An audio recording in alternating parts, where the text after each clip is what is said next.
Jack the Ripper, a name that has echoed through the annals of history for over a century, remains one of the most enigmatic and infamous figures in the realm of crime.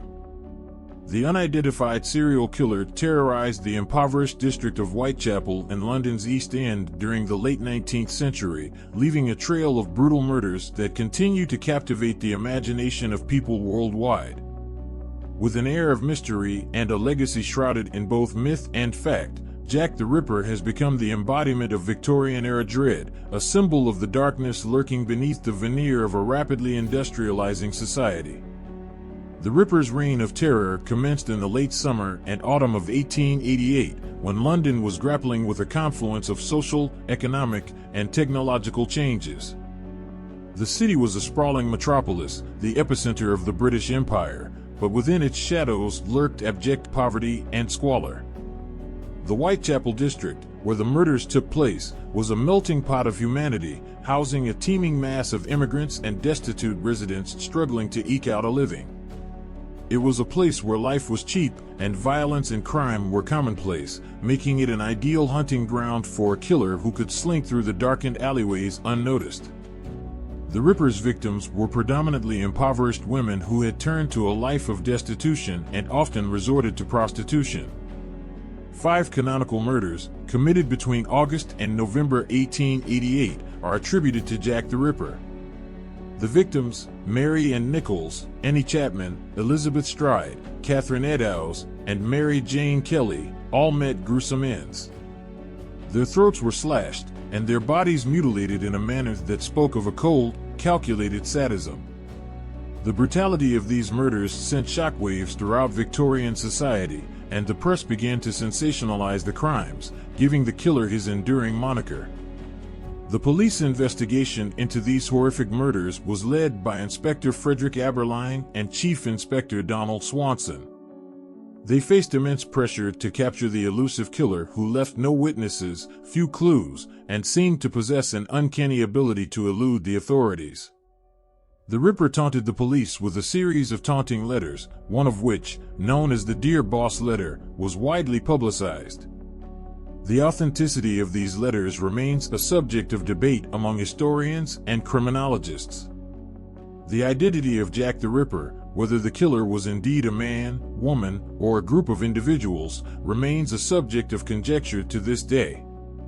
Theories about the identity of Jack the Ripper are as numerous as the murders themselves. Over the years, countless suspects have been proposed, ranging from doctors and butchers to members of the royal family and even artists like Walter Sickert. However, none of these theories have been definitively proven, and the true identity of Jack the Ripper remains one of history's most enduring mysteries. One of the earliest and most persistent theories suggests that the Ripper may have been a skilled surgeon or doctor. The precision with which the murders were committed, as well as the removal of organs from some of the victims, led some to believe that the killer possessed anatomical knowledge. Another theory that has captured the public's imagination is the notion that a member of the British royal family may have been involved in the murders. This theory is largely based on the idea that the brutal nature of the killings and the subsequent cover-up would have required a powerful figure to escape justice. However, this theory lacks credible evidence and is often considered more of a sensational conspiracy than a plausible explanation. Walter Sickert, a British artist, has also been suggested as a possible suspect. Some proponents of this theory point to the similarities between his paintings and the crime scenes, as well as his documented interest in the Whitechapel murders. However, the evidence connecting Sickert to the crimes is circumstantial at best, and many experts remain skeptical of this theory. In recent years, the field of forensic science has seen significant advancements, and there have been attempts to apply modern techniques to the Jack the Ripper case. Some researchers have conducted DNA analysis on purported Ripper-related artifacts, such as letters and clothing, in hopes of identifying the killer. While these efforts have generated some interesting findings, they have not definitively unmasked Jack the Ripper. The enduring fascination with Jack the Ripper may be attributed to several factors. First and foremost, the gruesome nature of the crimes, coupled with the killer's ability to remain unidentified, has generated a sense of morbid curiosity that continues to capture the public's imagination. Additionally, the historical and social context in which the murders occurred adds to their mystique. The late 19th century marked a period of rapid urbanization, industrialization, and social upheaval, and the Whitechapel murders serve as a grim reminder of the darker aspects of this era. The media's role in shaping the Ripper myth cannot be understated. The newspapers of the time sensationalized the crimes and played a significant part in elevating the killer to legendary status. In an age before the internet and 24-hour news coverage, the Ripper murders were front-page news, and the public's hunger for information was insatiable. The headlines and lurid illustrations that accompanied the stories served to perpetuate the Ripper's infamy and ensured that the legend would live on. The Whitechapel murders also had a profound impact on the development of forensic science and criminal investigation. While the police of the time were ill-equipped to handle a case of this nature, the Ripper case marked a turning point in the history of criminal investigation. It led to advancements in fingerprinting, criminal profiling, and the collection and preservation of evidence. These developments would go on to shape the way modern law enforcement agencies approach criminal cases.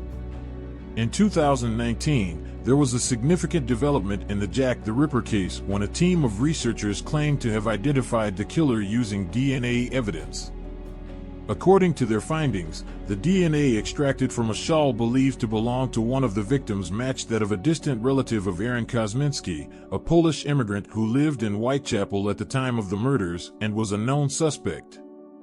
While this discovery generated considerable excitement, it is not without its skeptics, and the debate over the true identity of Jack the Ripper continues.